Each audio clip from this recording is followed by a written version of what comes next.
Hello everyone, welcome back to my channel, and those who are new on this channel, please do not forget to subscribe our amazing channel. And this lecture is in continuation with my previous lecture for the chapter Lipid Biosynthesis. And in this chapter we have already discussed about the biosynthesis of fatty acids and eicosanoids as well as biosynthesis of triacyl glycerol. And in this lecture we will discuss about the biosynthesis of membrane phospholipids in detail. But before starting the lecture, this is about me. I am Dr. Manisha Sinha, PhD from Jawaharlal Nehru University, New Delhi in plant microbe interaction. I have qualified CSIR UGC NET JRF. Apart from that, I have qualified various national level entrance exam at BSc, MSc and PhD level. I have 8+ year research experience in biological sciences, 4+ year teaching experience and published couple of international research paper. Now let's start the lecture, and the topic is biosynthesis of membrane phospholipids. membrane phospholipid की अगर बात करें तो it is a type of structural lipids. ये क्या होते हैं? It is a type of structural lipids. lipids के बारे में हमने डिटेल में पढ़ा है in the chapter lipids. So membrane phospholipids क्या है? ये structural lipids हैं. स्टोरेज लिपिड की अगर बात करें तो triacyl glycerols are storage lipid. Membrane phospholipid को दो मेजर क्लासेस में ग्रुप किया गया है. First one is the glycerophospholipid and second one is the sphingolipid. वैसे तो ग्लिसरोफॉस्फोलिपिड एंड स्फिंगोलिपिड में बहुत सारे डिफरेंसेस हैं, बट जो मेजर डिफरेंस है वो बैकबोन का है. ग्लिसरोफॉस्फोलिपिड की अगर बात करें तो ग्लिसरोफॉस्फोलिपिड में बैकबोन क्या होता है? बैकबोन होता है ग्लिसरॉल. वहीं पे स्फिंगोफॉस्फोलिपिड में बैकबोन की अगर बात करें तो ये होता है स्फिंगोशिन. सो ग्लिसरोफॉस्फोलिपिड एंड स्फिंगोलिपिड में क्या डिफरेंस है? It is a difference of backbone. Glycerophospholipid में जो बैकबोन होता है वो ग्लिसरॉल होता है, वहीं पे स्फिंगोलिपिड में जो बैकबोन होता है वो स्फिंगोशिन होता है. And many different phospholipid species can be constructed by combining various fatty acids and polar head group with the glycerol और sphingosine backbone. And all the biosynthetic pathways follow a few basic pattern. So membrane phospholipids जो होते हैं वो simple precursor से बनते हैं, और जब सिंपल प्रिकर्सर की असेंबली होती है तो मेम्ब्रेन फॉस्फोलिपिड का फॉर्मेशन होता है. बट ये असेंबली जो होती है सिंपल प्रिकर्सर की, ये टोटल 4 स्टेप्स में कंप्लीट होते हैं. फर्स्ट स्टेप की अगर बात करें तो it is the synthesis of backbone molecule. और बैकबोन क्या हो सकता है? या तो ग्लिसरॉल होगा या तो स्फिंगोशिन होगा. अगर ग्लिसरोफॉस्फोलिपिड है तो उसमें ग्लिसरॉल होगा, स्फिंगोलिपिड है तो स्फिंगोशिन होगा. Second one is the attachment of fatty acids to the backbone to the ester या फिर अमाइड लिंकेज. फैटी एसिड्स का जो अटैचमेंट होता है बैकबोन से वो या तो एस्टर लिंकेज से होगा या फिर अमाइड लिंकेज से होगा. अगर ग्लिसरॉल बैकबोन है तो उस केस में लिंकेज क्या होंगे? Ester linkage. अगर स्फिंगोशिन बैकबोन है तो उस केस में लिंकेज क्या होगा? Amide linkage. And the third component of membrane phospholipid is hydrophilic head group. So third step क्या होगा? Addition of hydrophilic head group to the backbone through phosphodiester linkage. So mainly 3 stage होते हैं. पहला backbone की synthesis, दूसरा backbone से fatty acid का attachment, and तीसरा बैकबोन से हाइड्रोफिलिक हेड ग्रुप का अटैचमेंट. एंड कुछ केसेस में हेड ग्रुप का अल्टरेशन या एक्सचेंज होता है to yield the final phospholipid product. So eukaryotic cells में अगर फॉस्फोलिपिड बायोसिंथेसिस की अगर लोकेशन की बात करें तो ये कहाँ होता है? On the surface of smooth endoplasmic reticulum and mitochondrial inner membrane. और जहाँ पे साइट ऑफ सिंथेसिस है फॉस्फोलिपिड का, वहां पे कुछ फॉस्फोलिपिड जो होते हैं वहीं पे रह जाते हैं, but most of the newly formed phospholipids are destined for other cellular location. Membrane phospholipid की बायोसिंथेटिक पाथवे की अगर बात करें तो उसमें जो फर्स्ट स्टेप होता है, first step of biosynthesis of glycerophospholipid is same as that of pathway of triacyl glycerol, and that step is biosynthesis of phosphatidic acid. क्या है? फर्स्ट स्टेप क्या है, biosynthesis of phosphatidic acid. Phosphatidic acid की biosynthesis is the first step for the biosynthesis of glycerophospholipid या triacyl glycerol. अब सवाल यह है कि ये फॉस्फेटिडिक एसिड की बायोसिंथेसिस कैसे होती है। So this is the pathway for the biosynthesis of phosphatidic acid. Phosphatidic acid की बायोसिंथेसिस के लिए दो प्रिकर्सर चाहिए। First one is the L glycerol 3 phosphate and second one is the acyl coenzyme ए। अब सवाल यह है कि ये प्रिकर्सर कहाँ से आते हैं। पहले डिस्कस करते हैं एल ग्लिसरॉल 3 फॉस्फेट के बारे में। एल ग्लिसरॉल 3 फॉस्फेट की अगर बात करें तो इनके फॉर्मेशन का दो पाथवे होता है। एक pathway is the major pathway और दूसरा माइनर पाथवे होते हैं। मीन्स मोस्टली जो एल ग्लिसरॉल 3 फॉस्फेट बनता है वो मेजर पाथवे के थ्रू बनता है, but a small amount of L glycerol 3 phosphate minor pathway के थ्रू भी बनता है। मेजर पाथवे क्या है, सो ग्लाइकोलिसिस में ग्लूकोज से क्या बनता है, डाईहाइड्रोक्सी एसीटोन फॉस्फेट है। सो ग्लाइकोलिसिस का एक इंटरमीडिएट है dihydroxy acetone phosphate and this is the structure of dihydroxy acetone phosphate, जिसमें सेकेंड कार्बन पे क्या होते हैं, कार्बोनाइल ग्रुप होते हैं। सो ये कार्बोनाइल ग्रुप का रिडक्शन होता है in the presence of enzyme glycerol 3 phosphate dehydrogenase और क्या बनाता है, एल ग्लिसरॉल 3 फॉस्फेट। सो इस कार्बोनाइल ग्रुप का कन्वर्शन हो जाता है हाइड्रोक्सिल ग्रुप में। सो यहाँ पे इसका अगर रिडक्शन हो रहा है तो किसी का ऑक्सीडेशन होगा और ऑक्सीडेशन किसका होगा, NADH का होगा। NADH NAD प्लस बनाता है। सो डाईहाइड्रोक्सी एसीटोन फॉस्फेट क्या बनाएगा, L glycerol 3 phosphate. But small amount of L glycerol 3 phosphate directly glycerol से बनते हैं। अब ये ग्लिसरॉल से कैसे बनेंगे, ग्लिसरॉल के थर्ड कार्बन पे फॉस्फोराइल ग्रुप का ट्रांसफर होता है और फॉस्फोराइल ग्रुप डोनर कौन है, ATP। और जब ATP फॉस्फोराइल ग्रुप डोनर होता है मींस ATP से फॉस्फोराइल ग्रुप का ट्रांसफर होता है, उस एंजाइम को बोलते हैं काइनेज। और कहां पे ट्रांसफर कर रहा है, ग्लिसरॉल पे। सो एंजाइम क्या हो गया, ग्लिसरॉल काइनेज, और ये क्या बनाएगा, एल ग्लिसरॉल 3 फॉस्फेट।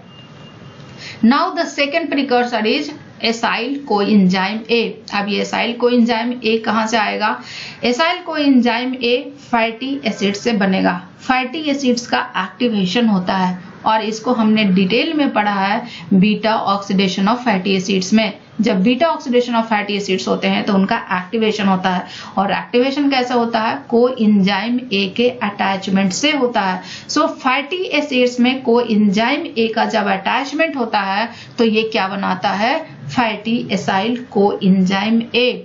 और इस एक्टिवेशन के लिए एक ATP की रिक्वायरमेंट होती है, but ATP AMP inorganic pyrophosphate में कन्वर्ट होते हैं और ये इनऑर्गेनिक पायरोफॉस्फेट भी क्लीव होता है, हाइड्रोलाइज होता है by presence of enzyme inorganic pyrophosphatase और ये दो इनऑर्गेनिक पायरोफॉस्फेट बनाते हैं। और एंजाइम क्या है, यहाँ पे एंजाइम यूज होता है एसाइल कोएंजाइम ए सिंथेटेज।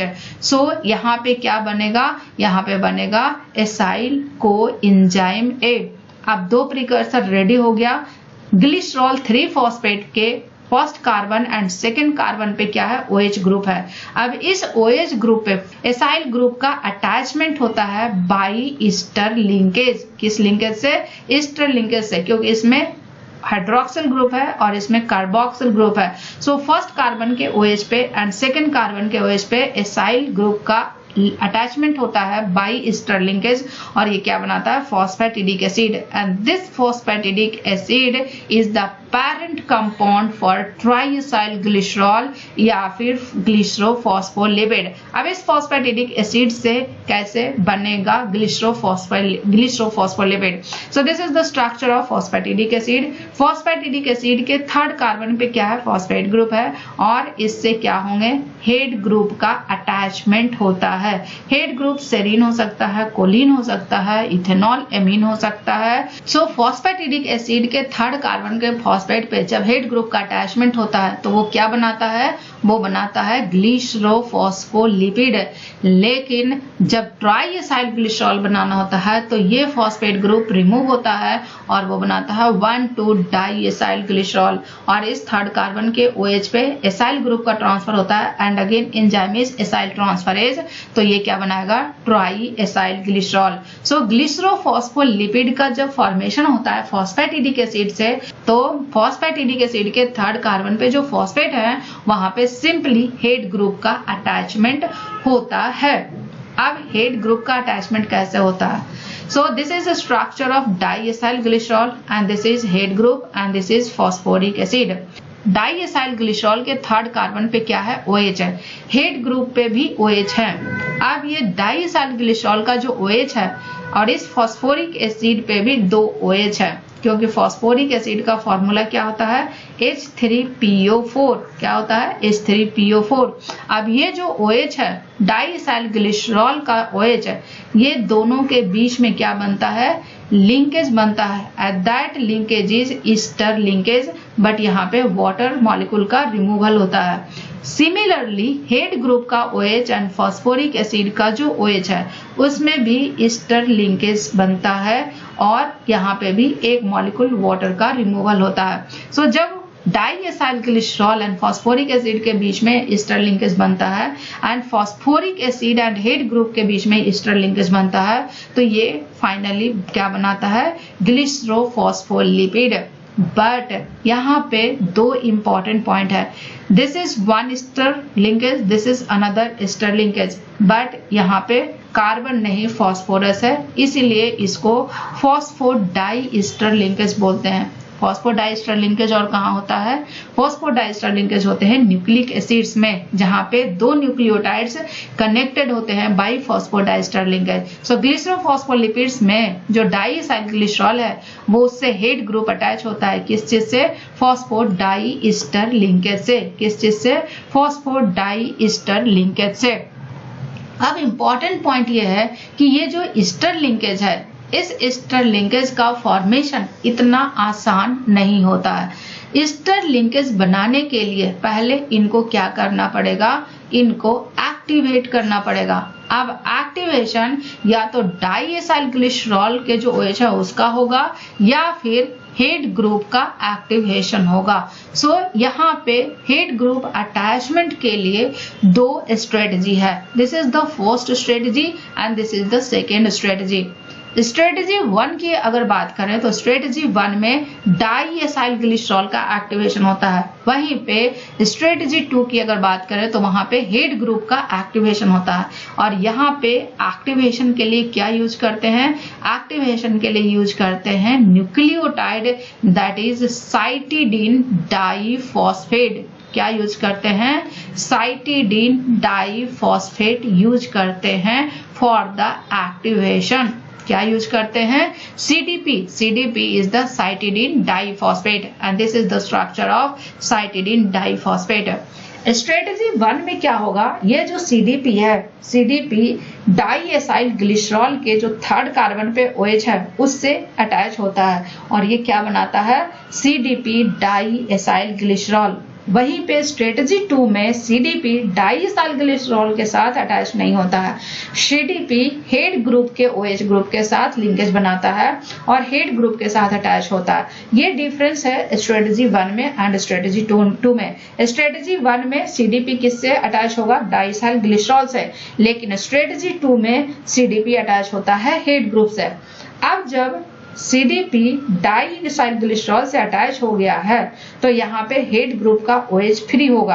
अब इस OH का जो ऑक्सीजन पे लोन पेयर इलेक्ट्रॉन है, it is nucleophile and it is good nucleophile. So ये न्यूक्लियोफाइल इस फॉस्फोरस पे क्या करेगा, अटैक करेगा, और जब इस फॉस्फोरस पे अटैक करेगा तो इसके साथ बॉन्ड बनाएगा, और बॉन्ड बनाएगा तो फॉस्फोरस में कितने बॉन्ड होते हैं, 5 बॉन्ड होते हैं, बट ये बॉन्ड बना लेगा तो 6 बॉन्ड हो जाएगा। तो ये वाला बॉन्ड पेयर इलेक्ट्रॉन इधर शिफ्ट हो जाएगा और CMP के फॉर्म में रिलीज हो जाएगा और हेड ग्रुप फॉस्फेट से ईस्टर बॉन्ड के थ्रू लिंक्ड हो जाएगा। So this is the glycerophospholipid formation.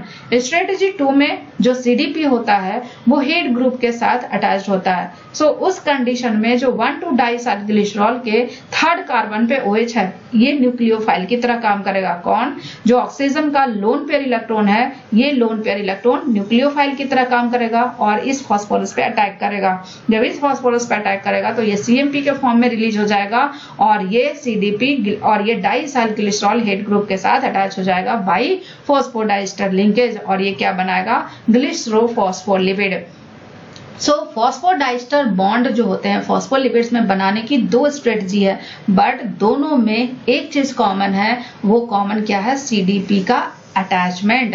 So CDP attach होगा तभी जाके एक्टिवेट होगा। सो CDP डाइसल्ग्लिसरॉल के साथ अटैच होता है इन स्ट्रेटजी 1, वहीं पे CDP हेड ग्रुप के साथ अटैच होता है इन स्ट्रेटजी 2। यूकैरियोट्स की अगर बात करें तो यूकैरियोट्स में जो फॉस्फोडाइस्टर बॉन्ड का फॉर्मेशन होता है ये दोनों स्ट्रेटजी के थ्रू होता है। वहीं पे अगर प्रोकैरियोट्स की अगर बात करें तो प्रोकैरियोट्स में जो फॉस्फोडाइस्टर बॉन्ड का फॉर्मेशन होता है वो सिर्फ और सिर्फ स्ट्रेटजी 1 के थ्रू होता है। किसके थ्रू होता है? स्ट्रेटजी 1 के थ्रू होता है। लेकिन यूकैरियोट्स में स्ट्रेटजी 1 एंड स्ट्रेटजी 2 दोनों के थ्रू होता है। And this is the phospholipid biosynthesis in E. coli. E. coli में phospholipid biosynthesis कैसा होता है? So this is L-glycerol 3-phosphate. ये क्या है? L-glycerol 3-phosphate. अब L-glycerol 3-phosphate से पहले CDP डाइसल्ग्लिसरॉल बनेगा। CDP डाइसल्ग्लिसरॉल कैसे बनेगा? CTP से इनऑर्गेनिक पायरोफॉस्फेट रिलीज होगा और यहाँ पे CMP ऐड होगा तो ये क्या बनाएगा? CDP डाइसल्ग्लिसरॉल। अब ये CDP डाइसल्ग्लिसरॉल 2 पाथवे में इंटर करता है। एक पाथवे में CDP डाइसल्ग्लिसरॉल का CMP रिलीज होगा और वहां पे ग्लिसरॉल 3-फॉस्फेट ऐड होगा और जब ग्लिसरॉल 3-फॉस्फेट ऐड होगा तो ये क्या बनाएगा? फॉस्फेटिडाइल ग्लिसरॉल 3-फॉस्फेट और यहाँ पे एंजाइम क्या है? PG3-फॉस्फेट सिंथेज। अब ये फॉस्फेटिडाइल ग्लिसरॉल 3-फॉस्फेट का हाइड्रोलिसिस होता है और हाइड्रोलिसिस होगा तो ये इनऑर्गेनिक फॉस्फेट रिलीज होगा एंड द एंजाइम इज PG3-फॉस्फेट फॉस्फेटेज और ये PG3-फॉस्फेट फॉस्फेटेज के प्रेजेंस में क्या बनता है? Phosphatidyl glycerol. अब यहाँ पे another molecule of phosphatidyl glycerol आएंगे। Another molecule of phosphatidyl glycerol आएगा तो ये क्या बनाएगा? Cardiolipin in the presence of enzyme cardiolipin synthase. So bacteria में भी कार्डियोलिपिन होते हैं और कार्डियोलिपिन माइटोकॉन्ड्रिया के इनर मेम्ब्रेन में होते हैं, क्लोरोप्लास्ट के इनर मेम्ब्रेन में होते हैं जिसकी वजह से वो इम्परमेबल होते हैं। सेकेंड पाथवे की अगर बात करें तो इस CDP ग्लिसरॉल पे सेरीन का ट्रांसफर होता है in the presence of enzyme PS synthase that is phosphoserine synthase और ये क्या बनाएगा? Phosphatidyl serine. अब ये जो फॉस्फेटिडाइल सेरीन है इसका डीकार्बोक्सिलेशन होता है। ये जो कार्बोक्सिलिक ग्रुप है ये कार्बन डाइऑक्साइड के फॉर्म में रिलीज होता है और ये क्या बनाता है? Phosphatidyl ethanol amine. सो इस तरह से बैक्टीरिया में फॉस्फोलिपिड की सिंथेसिस होती है। यूकैरियोट्स की अगर बात करें तो यूकैरियोट्स में किस तरह से होता है? सो पहले आप देखते हैं synthesis of cardiolipin and phosphatidyl ethanol amine. Cardiolipin की सिंथेसिस कैसे होती है? It is CDP डाइसल्ग्लिसरॉल। अब CDP डाइसल्ग्लिसरॉल से क्या बनेगा? CDP डाइसल्ग्लिसरॉल और CDP डाइसल्ग्लिसरॉल में क्या अटैच होगा? Phosphatidyl glycerol. अब ये जो फॉस्फेटिडाइल ग्लिसरॉल अटैच होगा तो ये CMP क्या होगा? रिलीज हो जाएगा और एंजाइम क्या है? कार्डियोलिपिन सिंथेज और ये क्या बनाएगा? कार्डियोलिपिन। वहीं पे अगर इनोसिटॉल यहाँ पे अटैच होता है in the presence of enzyme phosphatidyl inositol synthase तो CMP रिलीज हो जाएगा और यहाँ पे इनोसिटॉल ऐड होंगे and that is the phosphatidyl inositol. अब ये जो OH ग्रुप है ये ग्रुप पे भी फॉस्फेट ग्रुप का स्टेरिफिकेशन होते हैं and different types of phosphatidyl inositol molecule बनाते हैं जो कि बायोसिग्नलिंग में इंपॉर्टेंट रोल प्ले करते हैं। Next one is the biosynthesis of phosphatidyl serine, phosphatidyl ethanolamine and phosphatidyl choline in yeast. So this is the phosphatidyl serine. Phosphatidyl serine से phosphatidyl ethanolamine बनता है और फॉस्फेटिडाइल इथेनॉलेमीन फॉस्फेटिडाइल सेरीन भी बनाता है। Means ये दोनों इंटर कन्वर्टिबल है।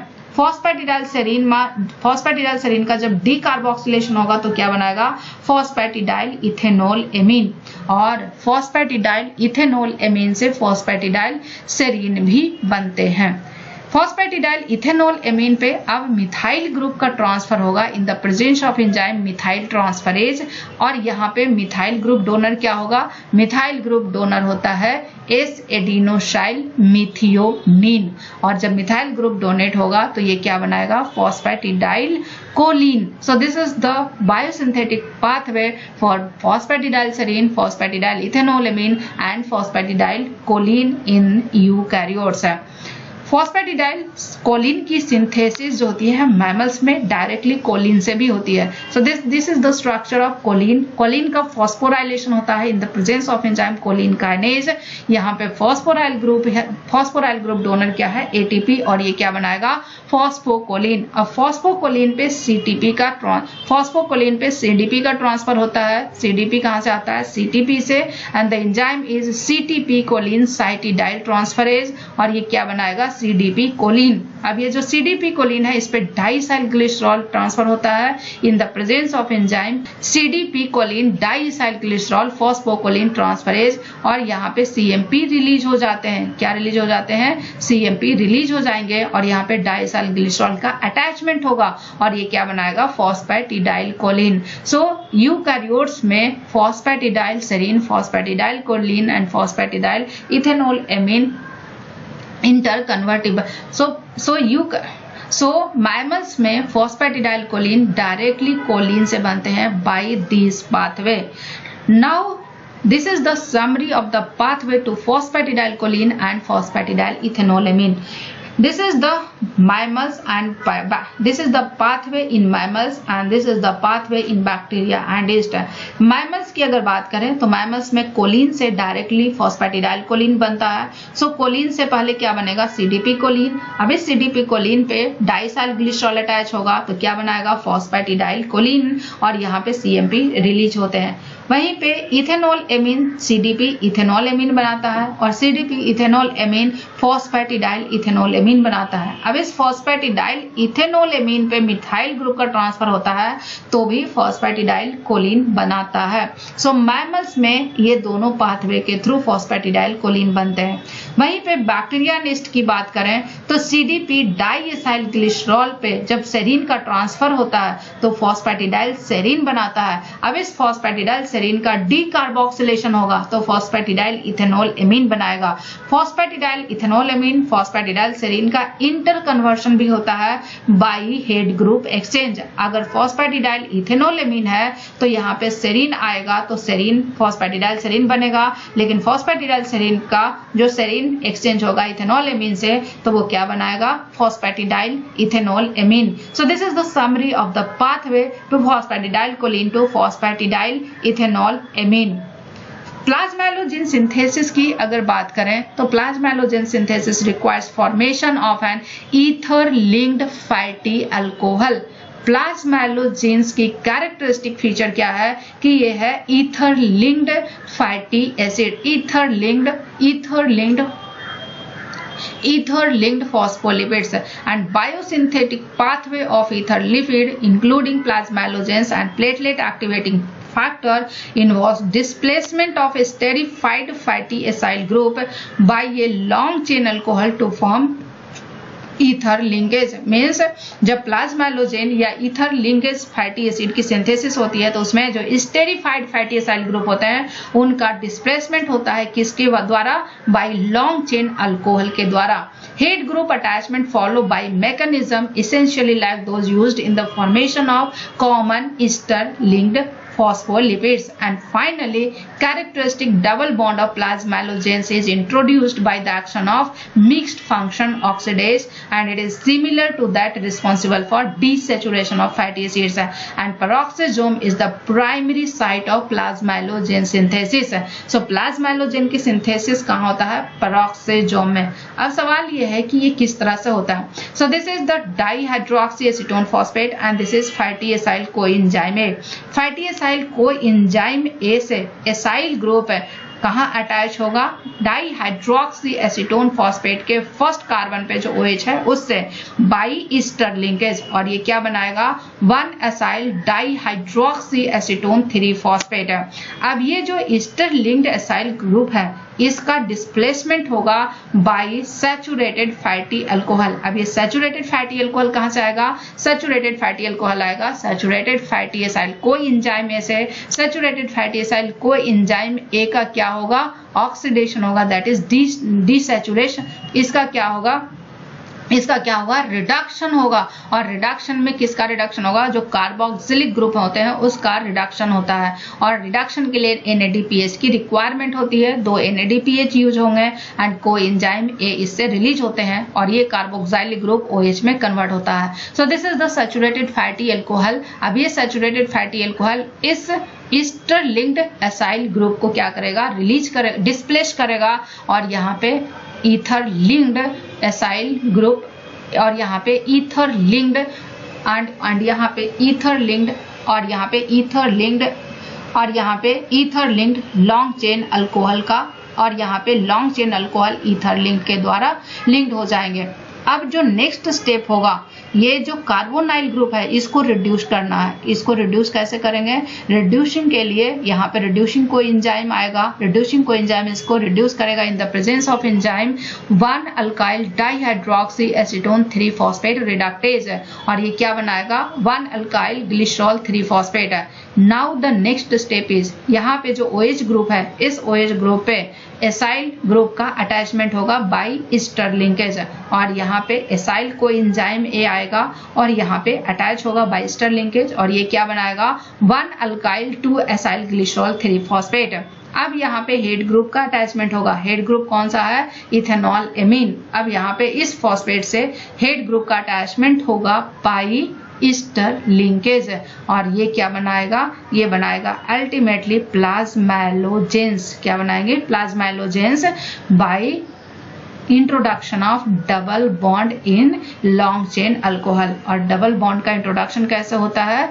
डबल बॉन्ड का इंट्रोडक्शन कैसे होता है? डबल बॉन्ड का इंट्रोडक्शन होता है बाय मिक्स्ड फंक्शन ऑक्सीडेज. और यहाँ पे एक NADH और एक ऑक्सीजन मॉलिक्यूल की रिक्वायरमेंट होती है. So this is all about synthesis of ether lipids and plasmalogens. Now coming to sphingolipids and glycerolipid synthesis share precursors and some mechanism. Sphingolipid की अगर बायोसिंथेसिस की बात करें तो यहाँ पे भी 4 स्टेप होंगे. पहला, synthesis of 18 carbon sphingosine from palmitoyl coenzyme A and serine. जो स्फिंगानिन होते हैं वो palmitoyl coenzyme A and serine से सिंथेसिस होते हैं. Second one is the attachment of fatty acids in amide linkage to yield N-acyl sphinganine. Third one is the desaturation of sphinganine moiety to form N-acyl sphingosine, that is ceramide, and attachment of head group to produce sphingolipids such as cerebroside or sphingomyelins. And pathway की बात करें तो pathway shares several features with the pathway leading to glycerophospholipids, and NADPH provide reducing power and fatty acids enter as their activated coenzyme A derivative. cerebroside formation की अगर बात करें तो sugar जो इंटर होता है वो एक्टिवेटेड न्यूक्लियोटाइड डेरिवेटिव के फॉर्म में इंटर होता है. हेड ग्रुप अटैचमेंट की अगर बात करें तो सेवरल नोवेल एस्पेक्ट्स होते हैं. Phosphatidyl choline rather than CDP choline serve as a donor for phosphocholine in the synthesis of sphingomyelin. So sphingomyelin में phosphatidyl choline as a phosphocholine donor का काम करता है. इन ग्लाइकोलिपिड्स की अगर बात करें तो cerebrosides and gangliosides head group sugar is attached directly to the carbon number 1 hydroxyl of sphingosine in glycosidic linkage rather than through phosphodiester linkage.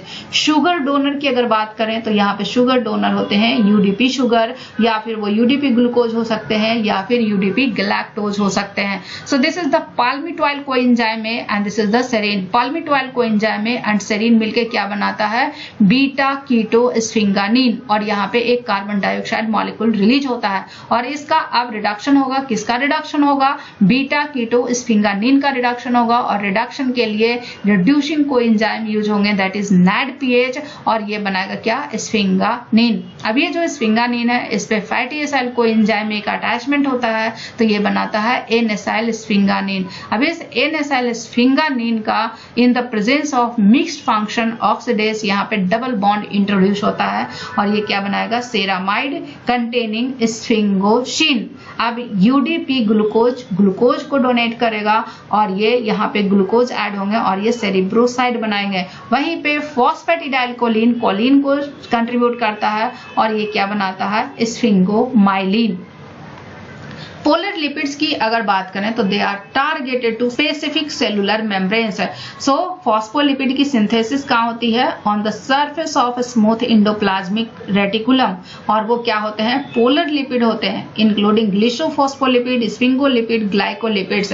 They are inserted to specific cellular membrane in specific proportion by mechanism not yet understood. Membrane lipids की बात करें तो ये border में insoluble होते हैं, इसीलिए ये सिंपली डिफ्यूज नहीं कर सकता है from the point of synthesis two point of insertion.